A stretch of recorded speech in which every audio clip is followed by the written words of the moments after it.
it going, everybody, and welcome back. I'm trying out this new camera because somehow I've lost my other camera. I have no idea where it went. I've been looking for it for over a week. I don't know. So anyway, this is a GoPro Hero 8 Black or whatever it is. I don't know. Hopefully it'll sound okay. This is the first time that I've really used it, so you guys can let me know what you think about it in the comments. But today's project is this thing. The Leaf and Lawn Vacuum, DW brand. I don't know, but a neighbor gave it to me. He said that it lost spark. The coil was bad. He called the manufacturer and they sent him out a new coil. He put a coil on it and then that coil died within like an hour or right away. Something really fast. And it just sat. So he bought a new one.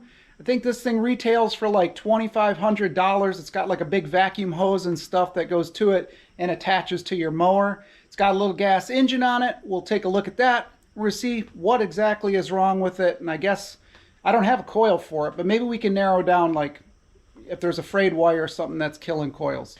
I don't know why the coils would die on it, but whatever. We'll check it out. So yeah, this is it. 301 cc. Again, I'm trying to get used to using this GoPro, so it might be a little weird. Pull start. It's got electric start too. Little battery up front. Looks like a pretty nice unit. It's got the little chute here. Man, the mosquitoes are vicious right now. A little outlet there, and it's got a big hose, so you can come back here, lift it up. I think. What's the deal? Oh. Got to put the little thingamajigger there on it. There we go. Just grab the handle and there's the big, like, I don't know, whatever, exhaust tube thing that goes on the vent side. So this is the other part of it.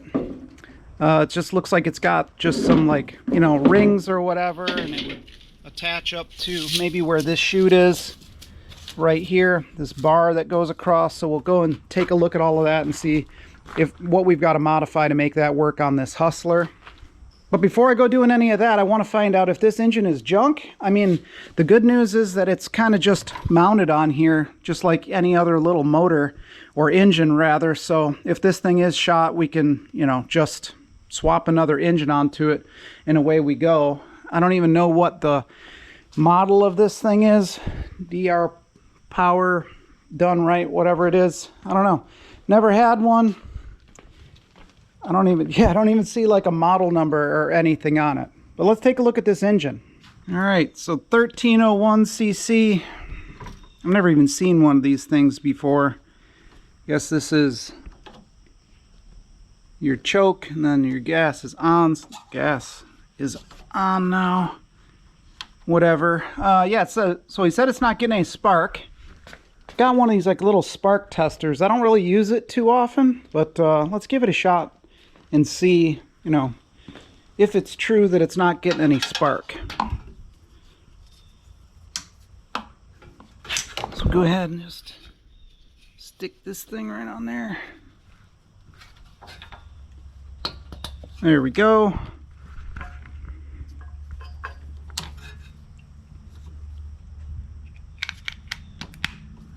Cool. All right. So down in here is a little light bulb. We should see it light up.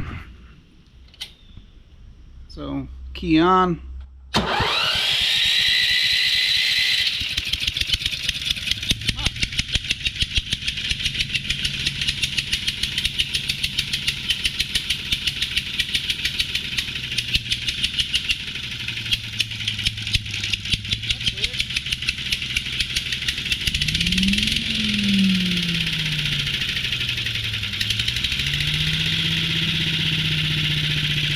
Said it doesn't work.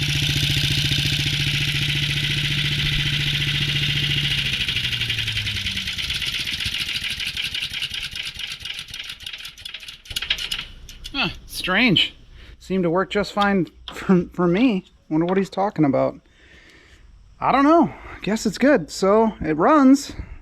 I guess we'll go ahead and change the oil on it. If I can figure out where it is. It's got to be in the back. What's all this?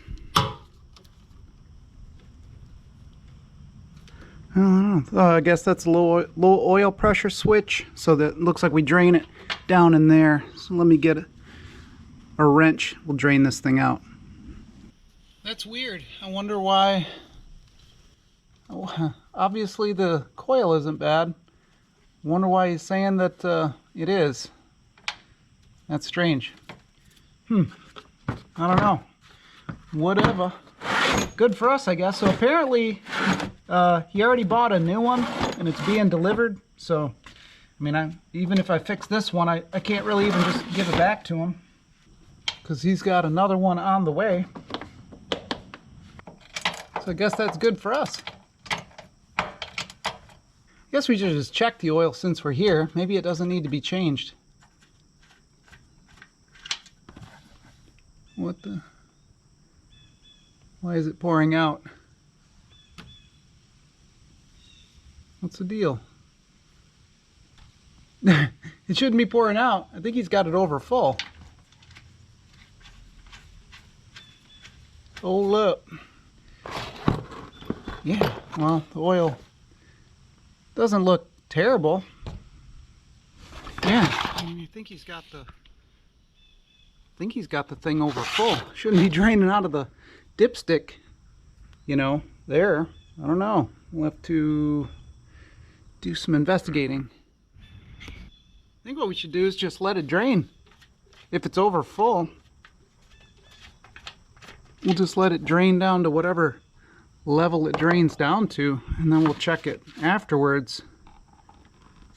So I don't know. I think these things take a half a quart or something like that.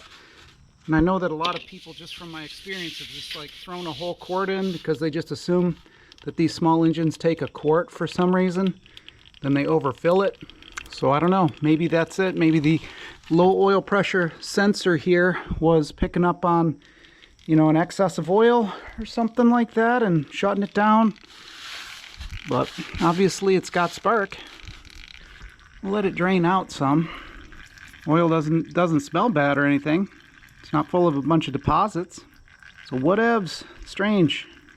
We might have just lucked out on this thing. Yeah, I mean, it's like super over full, so whatever. Crank her up a little bit more.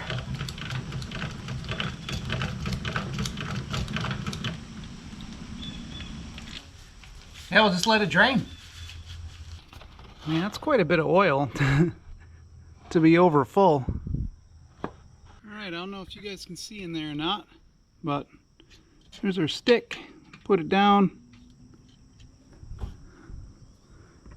Got like oil like right up to there. So that should be more than enough, I would imagine.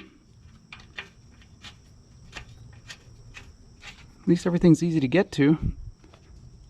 So, I guess we'll give it a shot again. It's nice that it's electric start. So, choke on.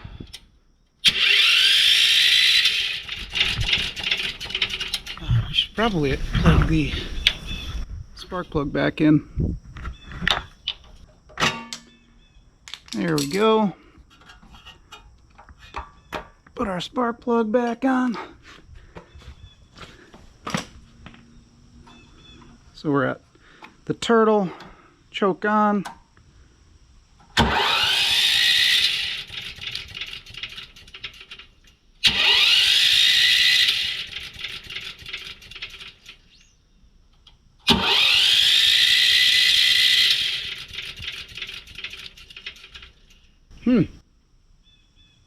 Viet. We lose spark now? Alright, got our spark plug tester in there again. Let's see what we got. We have spark.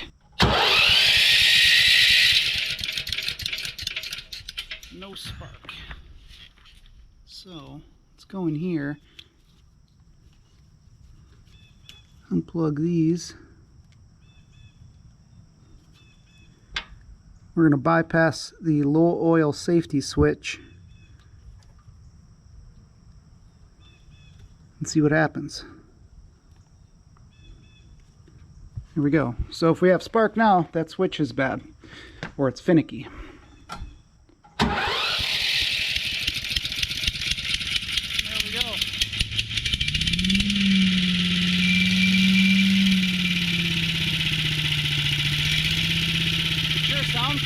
less oil in it.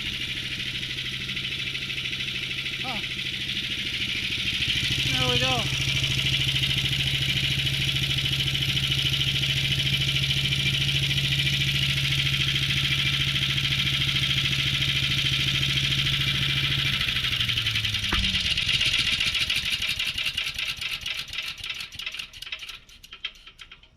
Well, I think that we just have like a funky switch. So this is your low oil pressure cutoff switch. You know, just senses whether or not it has low oil. I believe that that's what this is. Pretty sure. It just senses whether or not there's, you know, low oil in the engine, and then it kills the spark when it does. I've had other small engines that I've worked on in the past where over time those things will get super sensitive, and if it's, you know, even if the engine is at the right oil level, it still will kill the spark. You add just a little bit more oil to it and then it'll allow it to run. Then you swap them out and then they're good. But I guess as long as you're paying attention to your oil consumption on your engines, you don't even really have to worry about those. So I don't know, let me mess around with it a little bit more and see. I'll check the oil, check the manual, because I don't even know what engine this is, or, you know, what oil it takes or anything like that. I would imagine I could get away with just 1030, but I'll look it up and see, and we'll go from there. All right, well, I don't even really know what model this thing is. I can see LLV 3941 right there, and then if you look on their website thing here, whatever, the manual, it says the R300 and R390 and then the 225. So if it's a 390 and that's a 3941, we're going to go with that. It says the oil capacity is 1.16 quarts, and then the 225 is half a quart. So it's also, if it's a R300, that would kind of make sense because it's a 301 cc. I'm just speculating here, but 1030. So that's what they say to use. So we can go ahead and check that. I can add a little bit of oil. The oil fill is in the front, right there. So you can add a touch of oil to it and see if the, you know, whatever the low oil cutoff switch starts working again. But at this point, I don't even know if it matters. We've got enough oil in it. We checked that. I think that it'll be fine. Add just a touch of oil. I'll change it too. But apparently the neighbor was just using this not too long ago, so takes really good care of it. This is a 10-year-old machine, so you can see it's in good shape. Yeah, and I don't know what model it is. I can't even find like a model on it. Usually, you know, I've seen stuff that just are plastered with all kinds of model numbers, but this doesn't say anything. So basically the only thing left to do, now that we know that it runs, which is awesome, is try to modify the chute to work with my Hustler mower. So that'll be a little bit trickier, but I don't think it'll be too bad. Well, there we go. I just put some new blades on this too. They're called Gators, and they're sure a lot better than these busted up old blades that were on there before. These things are just totally smoked. They're the original blades from the Hustler, so it is what it is. I think we can pull the pin out, and if we're lucky, I guess we'll go that way. Maybe the pin will just fit right into these, and then we won't have to do much modification, if any. Let's hope it's none. That would be pretty awesome. Well, it's just a bolt. It's just a nut there, so should be easy. I'll tell you what, these cheap Harbor Freight wrenches and stuff, Quinn or something they're called. Yeah, they're like my go-to junkyard ratchets and stuff. They work great and they feel good, but the only problem with them is this arm wants to flip super easy, so if you just bump it with your hand, it'll reverse it. So that's the only downside with them. Here comes the rain on the roof, so it's gonna be loud in a minute. All right, guess this spring's gonna whack us. I mean, I like the GoPro, but it's weird to get used to over using a phone where I can actually see the screen all the time. not being able to adjust or focus correctly. I don't know, I guess I was spoiled by the screen on the phone. So whatever, pretty easy getting this thing off.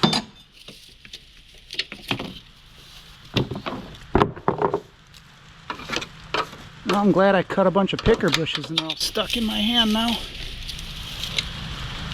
Alright, well, remember how that goes because I'll forget. Alright, what do you think the odds are that this is just going to pop right into place?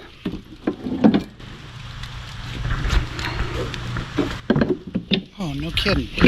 Heck yeah! Right on. I think it's gonna work. Nice! Check it out. Well, I guess it's not perfect, is it? So, some modifications need to be made. But, if this bolts right on, you might be able just to unbolt these things and then flip it over to the top, and that would lower it down, so, and allow it to kind of flip flat, if you know what I mean. So, we might try to do that. So let me go ahead and knock these out, just some like carriage bolts and 1/2 inch or their metric or whatever they are. Just flip that around and I think we'll be good. So let's see.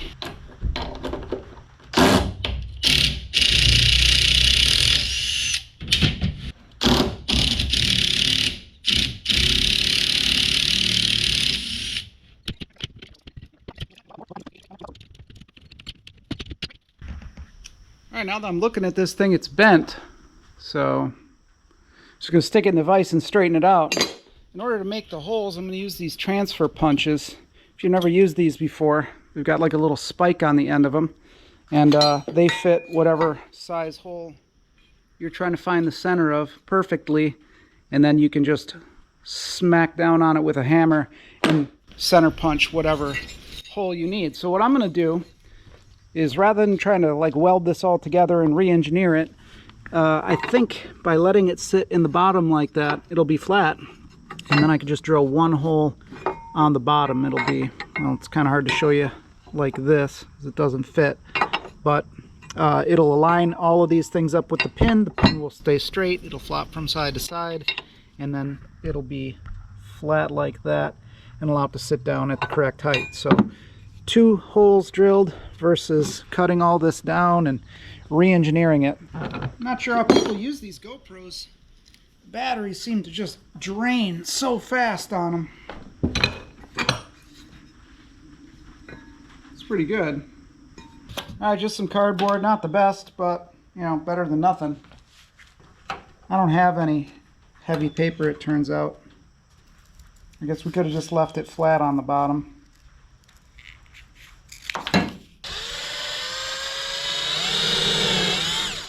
As long as the punch fits through it, it'll be fine. It'll hold it a little bit tight and snug, whack it with a hammer, leave an imprint, drill through. Alright, so I mean, if we put this thing here,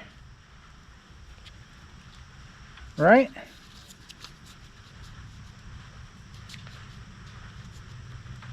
I mean, that should be pretty much right on the money.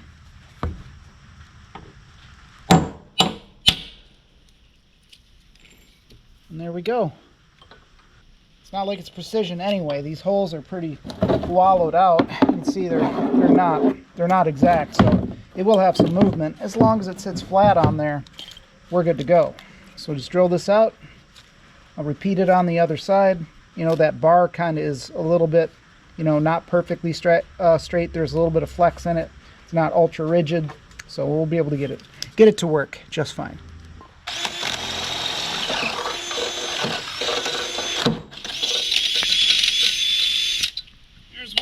We'll just do the other one, get you out of the rain. You see how it's done? Should be easy. These should slide right on.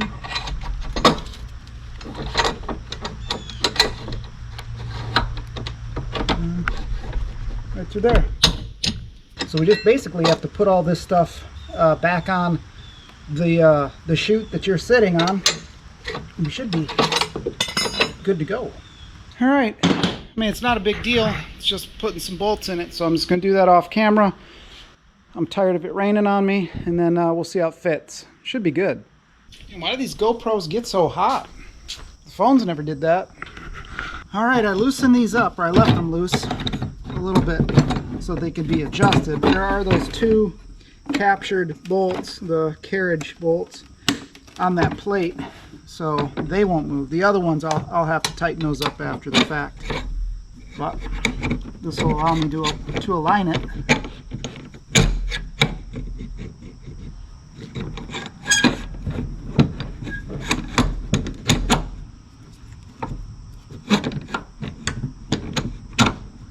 There we go. Cool. Yeah, this thing's gonna work out. I don't even have to modify it, really. Where those carriage bolts at? I don't know. Whatever. Not that one. There we go. It's not that one.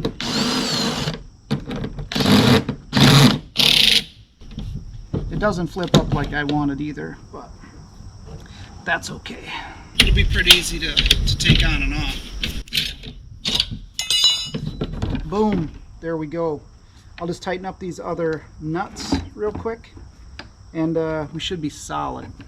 I think we're golden, honestly. I mean, I kind of figured that we'd be taking this entire engine apart and going through it and all of that, but it seems like it's just that that one low oil pressure sensor. Now, you can loop them.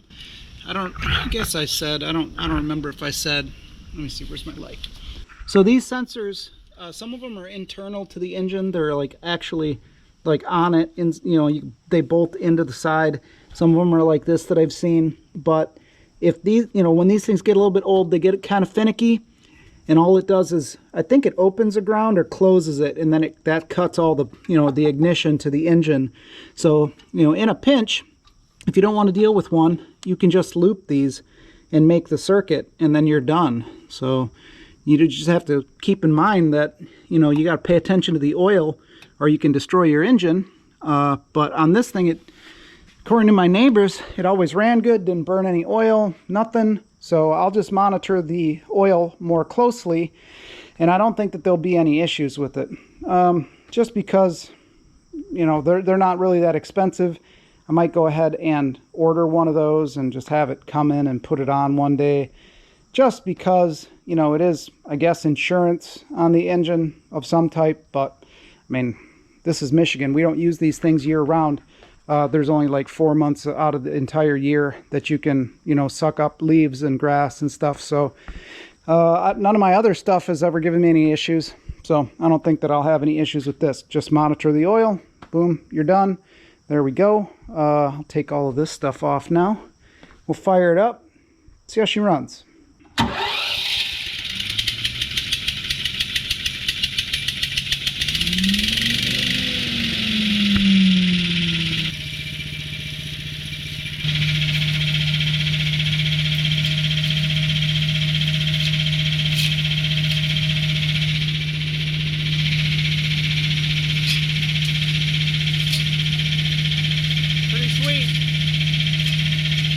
Yeah, I mean, shoot.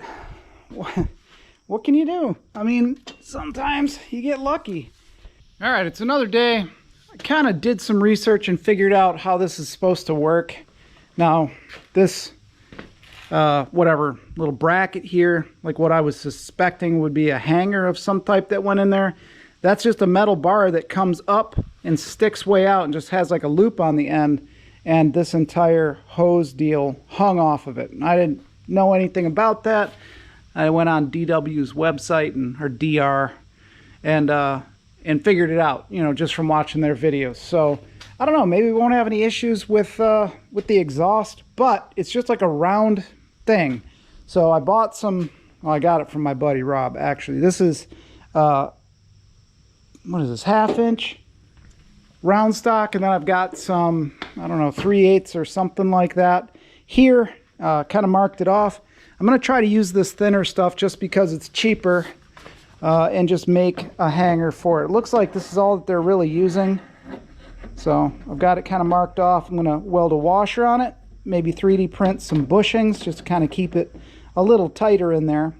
But bend it at a 90 degree, and have it come off of here however far it needs to go. I don't know if this is going to work out the way that I don't know the way that it was supposed to be through DR, because one of the things that I noticed is they're using a lot of for all of their demos and videos and whatnot, they're not using zero turns. They're only using like lawn tractors with, you know, the front mount engine, and it's a lot more compact. The mower deck is back more, so whatever, it's not quite as wide. So hopefully we can just make it work. I might have to go and use the heavier stuff if it's just too bouncy and this drags on the ground, but I guess we'll find out. So that's what we're going to try to do. Again, this thing is designed for a deck that is more back and everything is just kind of towards the rear more. So I'll bend all this stuff up and hopefully everything works. This isn't made for that, so take that into consideration. Man, these mosquitoes are unreal out here. All right, so my thought is, since the majority of the places that I have to make the turn to suck up the grass, I can make pretty big sweeping turns in those areas, so I don't have to worry too much about those tight turns. So once you get the grass cut, you kind of basically put everything in a row, all the old grass clippings or whatever. Once that's all in a row, I can just come back in. So I don't think I have to worry too much about those sharp turns. So I think we'll be all right. That, not the best, but hey, it'll work. So let me just cut this end off. I think we'll be good. All right, and that's going to be how it is. Just a rope. I did double it up to give it a little bit more support. This is just some rope that I had some extra of. I think it'll be all right. It's too wet for me to take it out and show you guys right now. I don't think I can. No, this camera won't allow me to change the focus and zoom or anything like that. GoPros or whatever. Not sure I like a GoPro, if I'm being honest. It's nice and light, but a lot of limitations compared to just using my old crappy phone, which I have no idea where it is. That sucks. So check out the deer. Like right here. Hi. So there's the cool deer. Then up here, the front, got our little kitty. We haven't quite named that one yet. We're just calling him Sweetie right now. That's just a feral wild cat that we've been trying to keep from freezing in the wintertime. And then the cool deer out here. They've been getting closer and closer. I think hunting season is right around the corner, so I don't know, hopefully they make it through that all right. Alrighty, well, it's quite a bit later. I had to do some kind of, I don't know, I had to buy a few things to make that GoPro work. This is my regular phone camera. It's quite a bit later. I didn't really realize how bad the audio on that GoPro was at the time until I started editing it up. I've been super busy and it's trash. So there's a lot of stuff that I had to just cut out because it unsalvageable audio. I did buy some adapters and cables and whatnot through GoPro to fix that, so it shouldn't happen in the future. But I'm going to reshoot the ending. We got it all hooked up. I got some fresh grass cut out there, so we can go ahead and vacuum it up, see how this thing works. Alrighty.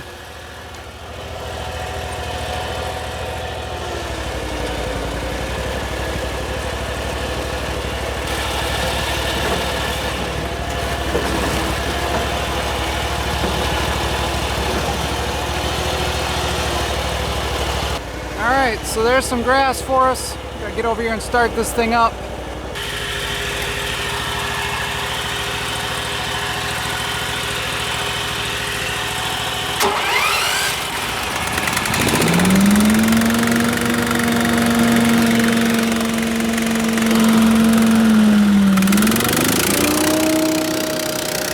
There we are.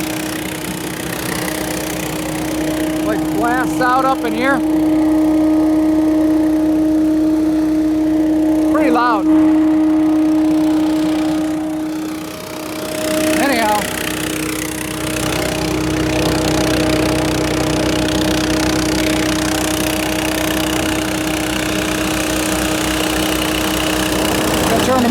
on.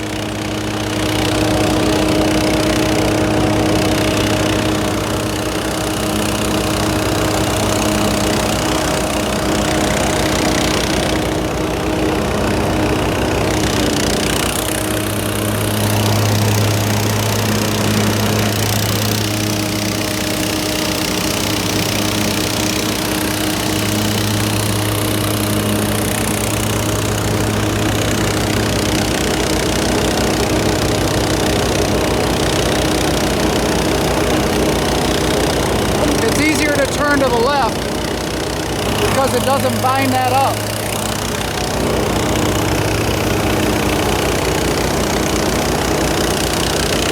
So turn to the left, it stretches that all out.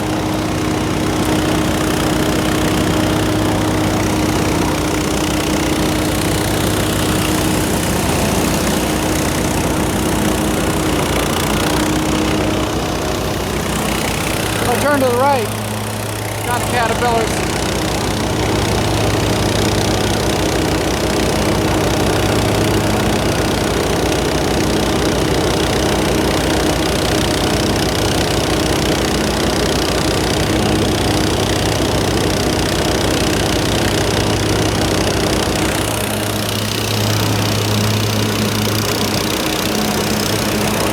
Check it out.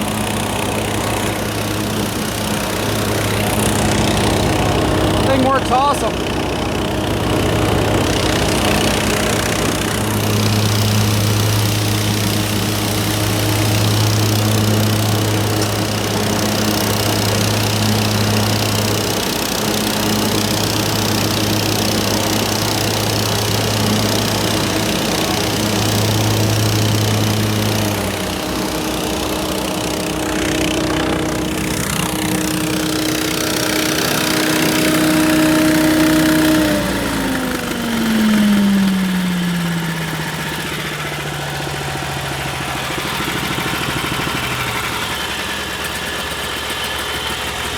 Flip this lever, push it back. There we go, it like uncouples. You can see I've already been using it. And then it just kind of props itself open like a big Pac-Man. It's kind of neat. So apparently you can take this entire thing off right there and it becomes like a little trailer that you can use. So pretty cool. Works really well. As you can see, vacuums up everything really good. So our little chute adapter thing is working awesome. I mean, I guess it could be better, but it works good enough.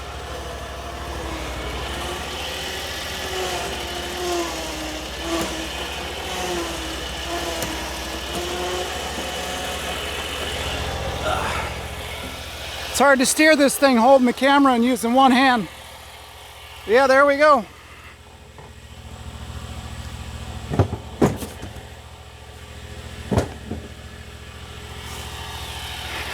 Now we're done. That's it. I push that stuff all back in here and spread it around. And then to take it off, I just park it, slide the pin out, chute comes right off, and I just store it. So there's the bar, works good. Everything's great. Well, alrighty, no real complaints with this machine. It works great with the modifications that we made. I mean, for free, you can't really beat it. I did see this neighbor out the other day when I was out, and I told him what was wrong with it. It was just over full on oil, and he was surprised by that, but I told him he could have it back to sell it or use it or whatever he wanted, and he said forget about it. He's already got his new one. It's all hydraulically controlled off the 3-point on his tractor, and he loves it. So he just said, do whatever I want, use it, sell it, whatever. So we're going to keep it and keep on using it because it works really good and the lawn looks great. So basically that's it. If you want to use one of these with this style like zero turn, just remember that this bagger was apparently originally designed for like a lawn tractor, like the engine in the front, like a John Deere or a Coleman or whatever you get, you know, those little tractor ones. That's why it's kind of funky, and if you turn right, it binds up on that, that tube a little bit. But as long as you're turning left, works fine. It stretches that tube out and works good. So we've been using the crap out of it and it's been awesome. So we're going to continue to do it. And that's basically it. Sorry for the audio problems. I've bought all the adapters for the GoPro and stuff, so that won't happen again. But hopefully you've made it along this far and you enjoyed the video. Other than that, thanks a lot for watching. Don't forget to like, comment, and subscribe. I'll catch you on the next one.